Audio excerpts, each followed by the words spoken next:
एक लंबे समय पहले एक गांव में सुरेश और कीर्तना नामक पति पत्नी रहते थे। उनकी गीतिका नामक एक सुंदर सी बेटी थी। सुरेश हमेशा सबके सामने बेवजह गर्व से पेश आता था। एक दिन शाम के समय में कीर्तना उनके घर पे वड़ा पाव बनाती है।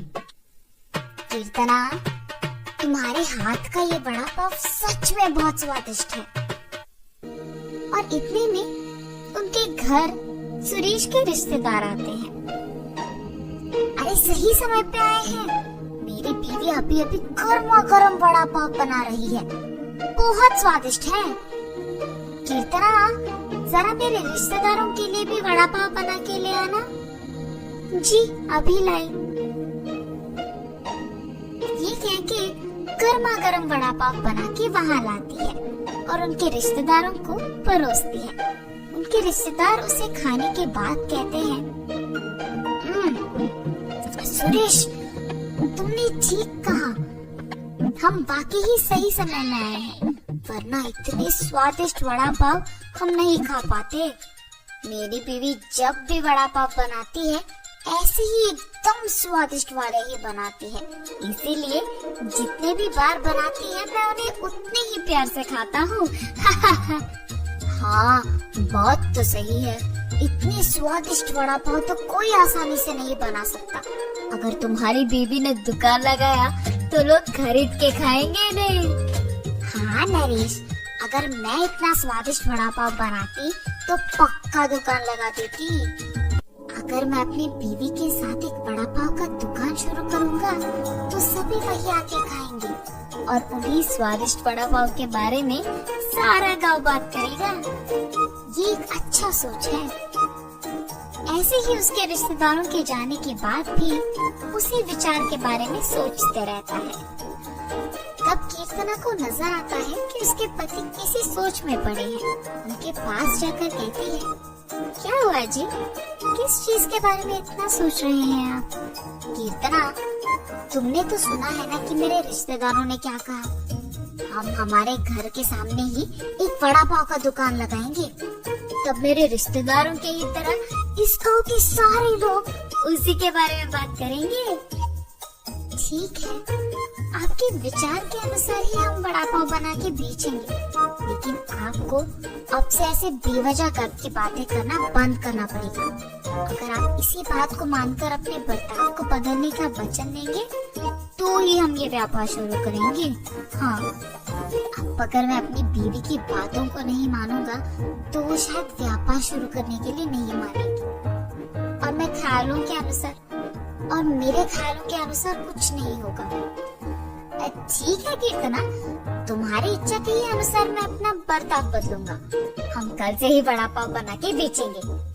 और ऐसे ही वो बाहर जाकर वड़ा पाव की तैयारी के लिए जरूरी सामग्री लेकर आता है।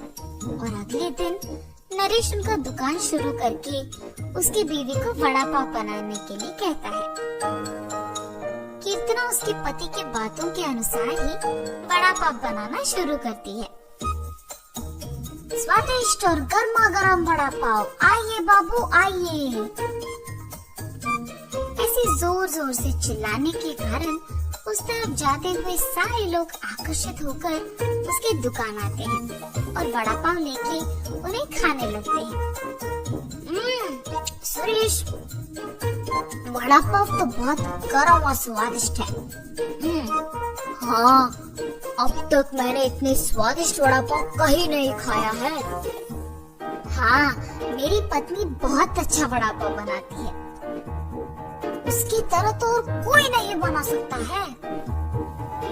ऐसे उनको वड़ा पाव देकर उनसे पैसे लेता है। उस रात को जब बैठ के वो आए हुए पैसों की गिनती करने लगते हैं तो कीर्तना कहती है, अरे वाह, पहले ही दिन हमें लाभ आया है जी। निवेश के पैसों से ज्यादा पैसे तो हमने कमाया है। क्या सच में?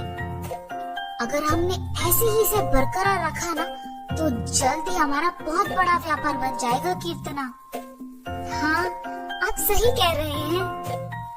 पहले ही दिन उतने पैसे देख पति पत्नी दोनों खुश होते हैं। ऐसे ही वो हर रोज उनके सोच के मुताबिक बड़ा पाव बना के उसे बेचते हैं और कुछ ही दिनों में उनका व्यापार अच्छा चलने लगता है। मेरे सोच के मुताबिक ही हमारा व्यापार अच्छा चल रहा है। किसी और के दुकान में तो इतने लोग ही नहीं आते हैं। कुछ दिन पहले शुरू करने के बावजूद हमारा व्यापार बाकियों से बहुत बेहतर चल रहा है। और हमेशा की तरह सुरेश वापस बेवजह के गर्व में डूब जाता है और बाकियों को भी वही बातें सुनाते रहता है। उस दिन दुकान को आए एक आदमी को बड़ा पाव लाकर देता है। मैं यहाँ जब भी बड़ा पाव खाता हूँ बहुत स्वादिष्ट होता है, एक भी बार इसका स्वाद नहीं बदला। हाँ हाँ, आपने सही कहा, मेरी बीवी बहुत अच्छा बड़ा पाव बनाती है। नया व्यापार होने के बावजूद बाकियों से हमारा बहुत अच्छा चल रहा है। हाँ। ऐसे ही वहाँ मौजूद सभी से बात करता है और ऐसे ही बात करते हुए वो उन लोगों से पैसे लेना भूल जाता है। उसके पैसे ना लेने के कारण सभी वहाँ आके उसकी गर्व की बातें सुनकर पैसे दिए बिना चले जाते थे। कुछ दिन बाद सबको जब सुरेश की कमजोरी का पता लग गया तो वो बड़ा पाव मंगा के उसे खा के पैसे देने के लिए उसके पास जाकर बड़ा पाव के बारे में बात करना शुरू करते थे।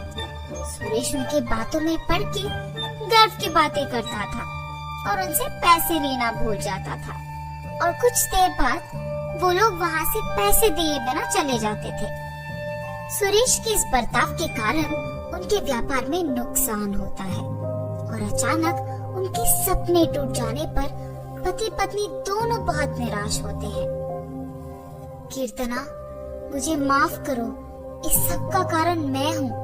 मेरे इस झूठे गर्व के कारण ही सबको मेरी कमजोरी का पता लग गया और उन्होंने उसका फायदा उठाया। इसीलिए हमें अब नुकसान भुगतना पड़ रहा है। ऐसे कह के बहुत दुखी होता है। आपको अपनी गलती का एहसास हो गया, बस ये काफी है। अब से हम हमारा व्यापार ढंग से चलाएंगे। ठीक है कीर्तना। और तब से पति पत्नी दोनों उनका बड़ा पाव का व्यापार बहुत अच्छे से चलाते हुए खुश रहते हैं।